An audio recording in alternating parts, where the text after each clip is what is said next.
Hi, it's time for our monthly market report. I'm Gabriela Gastinelli, team leader with Gabriela A Team and Remax 100. So let's get started. We have a lot to cover. We're in the middle of the year. So now we're going to talk about what is happening in the market right now and what's coming on the second half of the year. Okay. So I'd like to start with this quote from Ivy Zellman from the June Broker Report. It says, this month's overall home buyer demand rating equal 86 on a 0 to 100 scale, down from 88 from last month, and making the first sequential decline since November.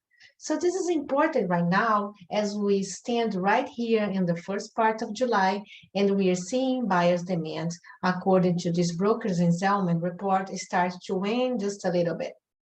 So let's move to the percentage of respondents that say it's a good time to buy. This comes from the Home Purchase Sentiment Index, and you can see here that dropped to 35%.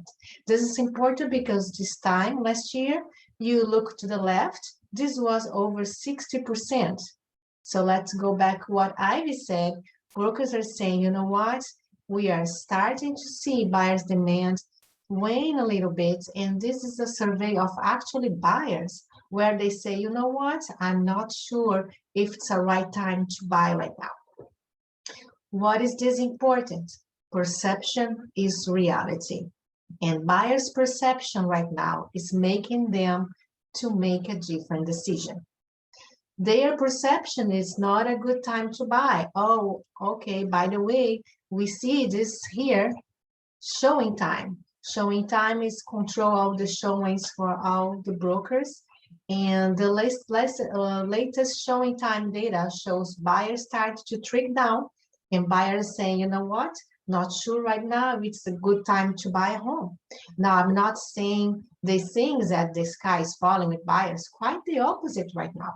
We can see visually here, we are ahead of where we were in the summer of last year, and we packed a ton of business in the few months coming out of the lockdown. You can see comparing in March and April, it slowed down a little bit. Okay, but it's still higher than the summer last year. So an important point to start to notice that we are seeing buyer demand wane, but certainly not saying that there isn't a buyer demand out there. Because yes, it's out there, but the reality is that buyers are experiencing buyer fatigue because of record high price appreciation. Homes across the country in the past year had appreciated 14.6%. So we know we are seeing a lot of appreciation in the market. Number two, record low inventory. We don't need to talk about that. We all know. Number three, record high percentage of sale over list price. We certainly know that's a reality of the market. Number four, record low days on the market. And five, historically low mortgage rates. Last year, the average 30-year fix hits a low 16 times. And when you put all this in one place, that's a lot. There are a lot of buyers right now saying, I don't know if it's the right time to buy a home. And I'd like to address these realities with buyers. A turn coming on the market. A turn is coming in the market because it's already happening. We can already start to see buyers demanding when.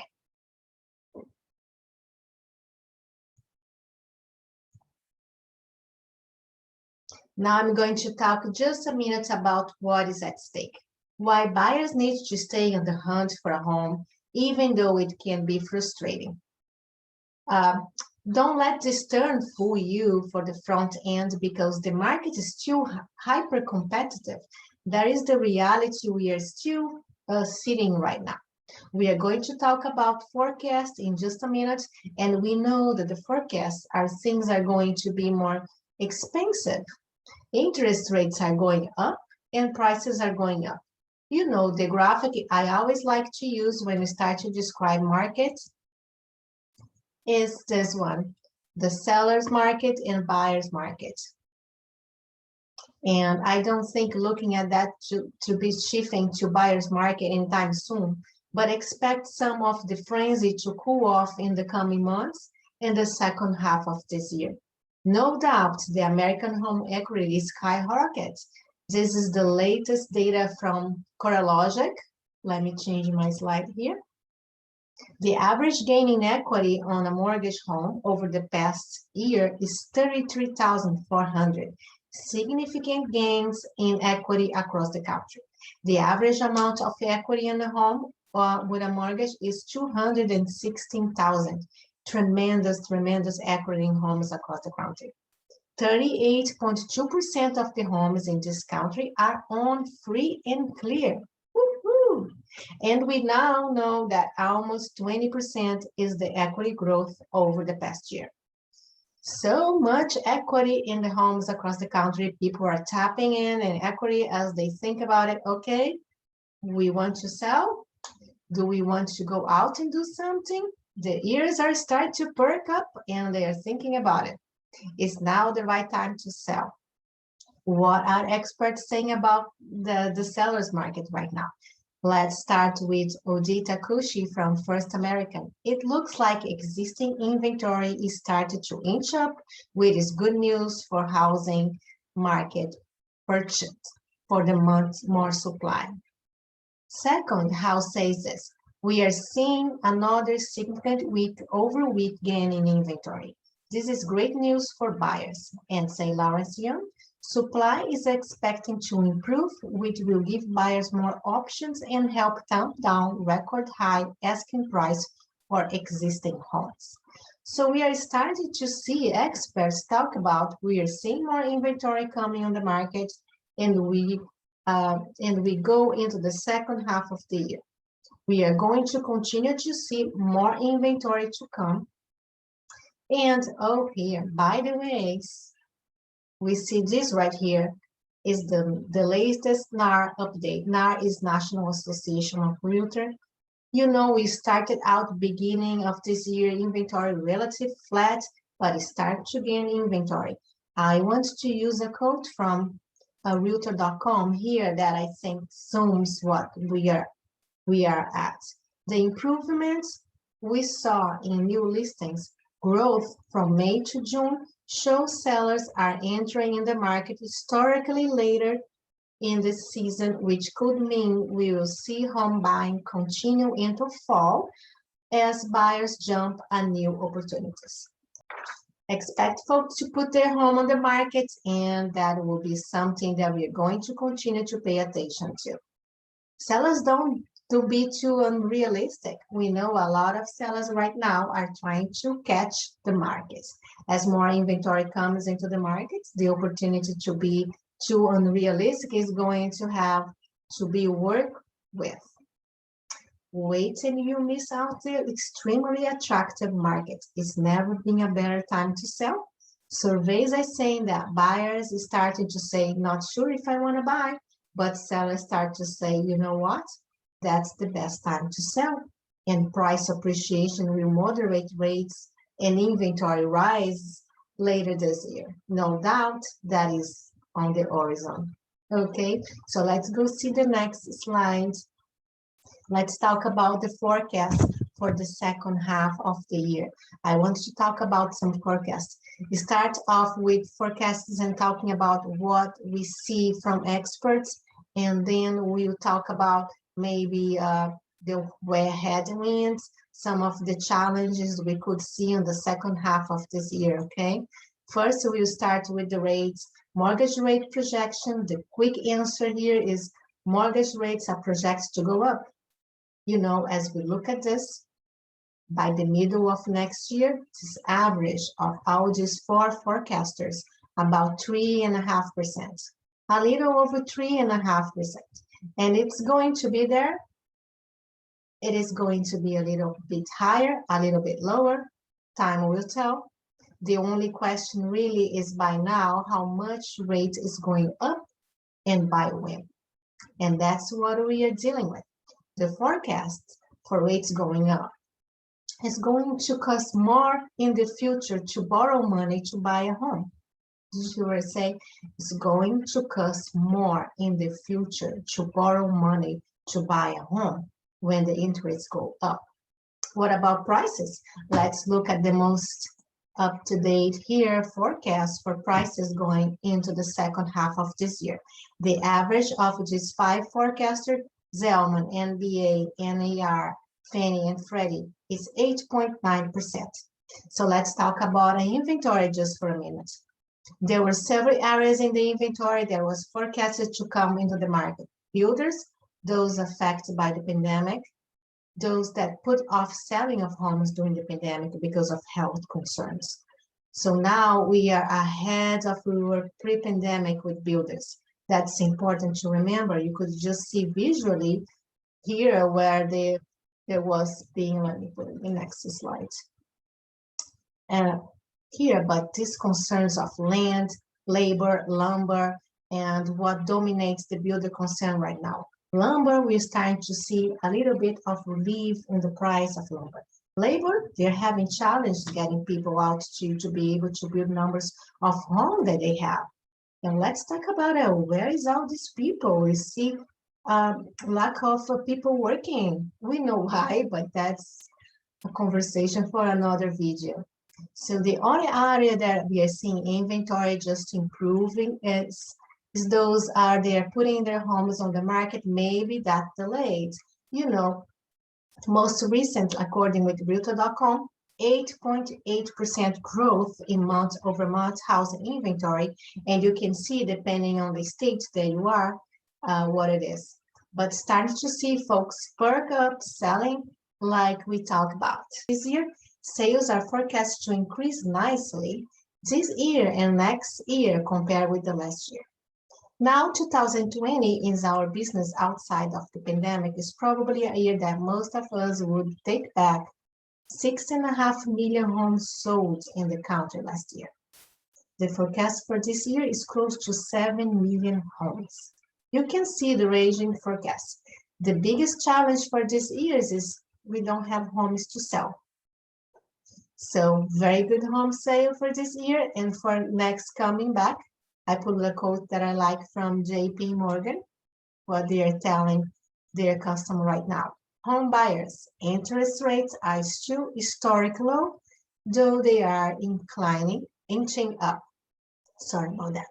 Housing prices have spiked during the last 6 to 9 months, but we don't expect them to fall soon.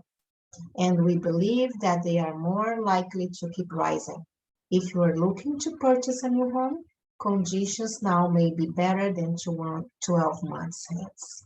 So clearly the sign, if you are thinking about buying, now is the time to buy. We talk about that, and with this appreciation that's forecast in the market. Interest rates forecasted in the market. Okay, now what we need to be careful with is with the news. A headline that I think we're going to see is affordability.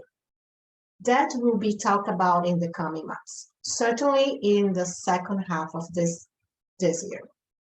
Now we are used to the House Affordability Index from NAR, National Association of Realtors, for a long time.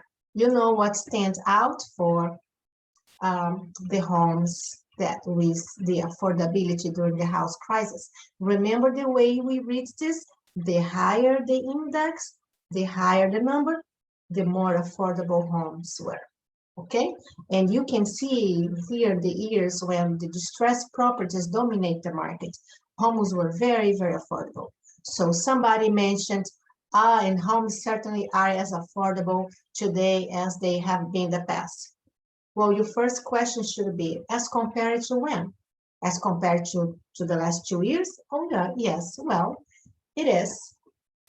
Graphically, you can see it.